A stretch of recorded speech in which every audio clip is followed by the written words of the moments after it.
আসসালামু আলাইকুম ওয়া রাহমাতুল্লাহি ওয়া বারাকাতুহু।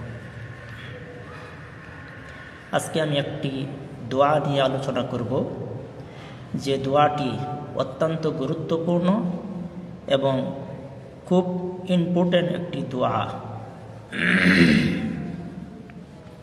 যে দোয়া করলে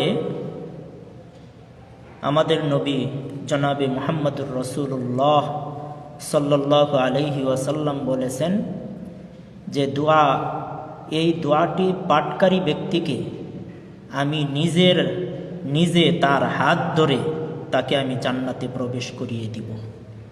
সুবহানাল্লাহি ওয়া বিহামদিহি।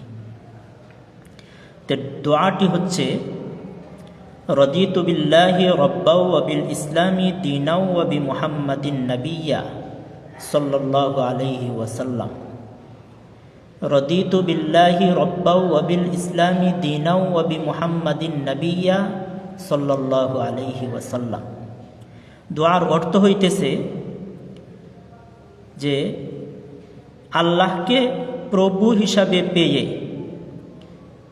ইসলামকে দিন হিসাবে পেয়ে, জনাবে মুহাম্মদুর রাসূলুল্লাহ সাল্লাল্লাহু আলাইহি ওয়াসাল্লামকে নবী হিসাবে পেয়ে আমি অত্যন্ত আনন্দিত এবং সন্তুষ্ট এবং খুশি রহিয়াছি।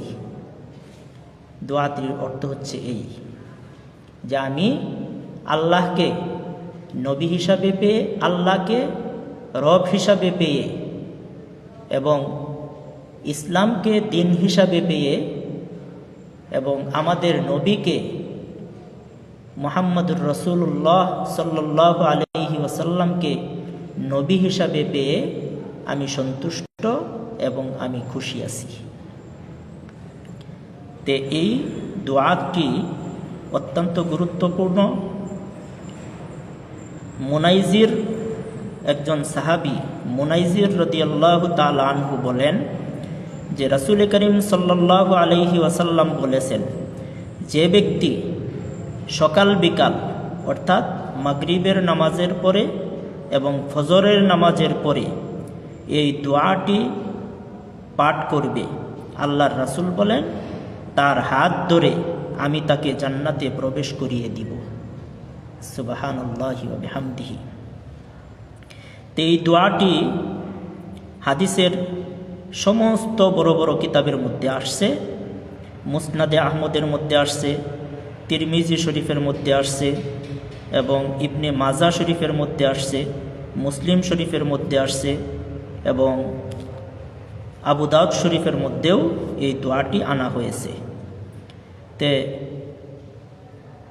মুসলিম শরীফের 1501 নম্বর হাদিস এবং আবু দাউদ শরীফের 1529 নম্বর হাদিস এবং তিরমিজি শরীফের 3389 নম্বর হাদিস এবং ইবনে মাজা শরীফের 1273 নম্বর হাদিস। এইভাবে হাদিসের বড় বড় সব কিতাবের মধ্যে এই দোয়াটি আনা হয়েছে।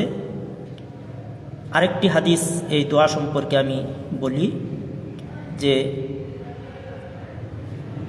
আবু সাঈদ খুদরি রাদিয়াল্লাহু তাআলা আনহু বলেন যে রাসূল করিম সাল্লাল্লাহু আলাইহি ওয়াসাল্লাম বলেছেন, যে ব্যক্তি রদিতু বিল্লাহি রাব্বাও ওয়া বিল ইসলামি দীনাও ওয়া বি মুহাম্মাদিন নাবিয়্যা সাল্লাল্লাহু আলাইহি ওয়াসাল্লাম এই দোয়াটি পাঠ করবে, তার জন্য জান্নাত আল্লাহ তাআলার কাছে পাওনা হয়ে যাবে।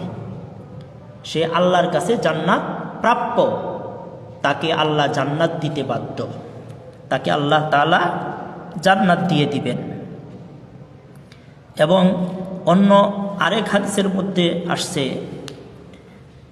আবু সাল্লাম রাদিয়াল্লাহু তাআলা আনহু বলেন, রাসূল করিম সাল্লাল্লাহু আলাইহি ওয়াসাল্লাম বলেছেন, যদি কোনো ব্যক্তি সকাল সন্ধ্যায় অর্থাৎ মাগরিবের নামাজের পরে এবং ফজরের নামাজের পরে এই বাক্যগুলি অর্থাৎ রদিতু বিল্লাহি রাব্বাও ওয়া বিল ইসলামি দীনাও ওয়া বি মুহাম্মাদিন নাবিয়্যা সাল্লাল্লাহু আলাইহি ওয়াসাল্লাম এই দোয়াটি যদি 3 বার করে পাঠ করে তবে আল্লাহর উপর ওয়াজিব হয়ে যায় আল্লাহ তাআলা যেন তাকে জান্নাত দিয়ে দিবেন। আল্লাহ তাআলা ওই ব্যক্তি যেমনভাবে আল্লাহকে রব পেয়ে খুশি হলেন এবং ইসলামকে দিন পেয়ে খুশি হলেন, রাসূলকে নবী পেয়ে খুশি হলেন, আল্লাহ তাআলাও ওই ব্যক্তিকে কাল কিয়ামতের মাঠে খুশি করে দিবেন। অর্থাৎ ওই ব্যক্তিকে খুশি করে দিবেন, তার অর্থ হচ্ছে ওই ব্যক্তিকে আল্লাহ তাআলা জান্নাত দিয়া, তাকে জান্নাতুল ফেরদাউস পুরস্কার দিয়ে আল্লাহ তাআলা তাকেও ওইরকম খুশি বানায়া দিবেন। এই জন্য এই দোয়াটি অত্যন্ত গুরুত্বপূর্ণ, ছোট্ট দোয়া। এই দোয়াটা পাঠ করা খুব বেশি সময়ের প্রয়োজনও নাই। এই দোয়াটি পাঠ করলে আপনার খুব সহজে অল্প কয়েকটা শব্দ মাত্র, এই দোয়ার মধ্যে 7-8টি শব্দ মাত্র, তো এই দোয়াটি মুখস্থ করা এটা কোনো ব্যাপার না। তো এই জন্য আমরা ফজরের নামাজের পরে, মাগরিবের নামাজের পরে এই দোয়াটা 3 বার করে পাঠ করব। রদিতু বিল্লাহি রব্বাও ওয়া বিল ইসলামি দীনাও ওয়া বি মুহাম্মাদিন নাবিয়্যা সাল্লাল্লাহু আলাইহি ওয়াসাল্লাম। এই দোয়াটা ছোট্ট দোয়া, এটা পাঠ করলে অনেক লাভ, যেই লাভগুলি আমরা আলোচনা করলাম। তে এই দোয়াটি আমরা সকলেই শিখে নিব এবং এই দোয়াটি আমল করার চেষ্টা করব। আল্লাহ তাআলা আমাদের সকলকে এই দোয়াটা যেন আমরা সর্বদাই মৃত্যু পর্যন্ত যেন এই নিয়ম অনুযায়ী আমল করে যেতে পারি। আল্লাহ তাআলা আমাদের সকলকেই তৌফিক দান করুন। সকলেই বলি আমিন। আসসালামু আলাইকুম ওয়া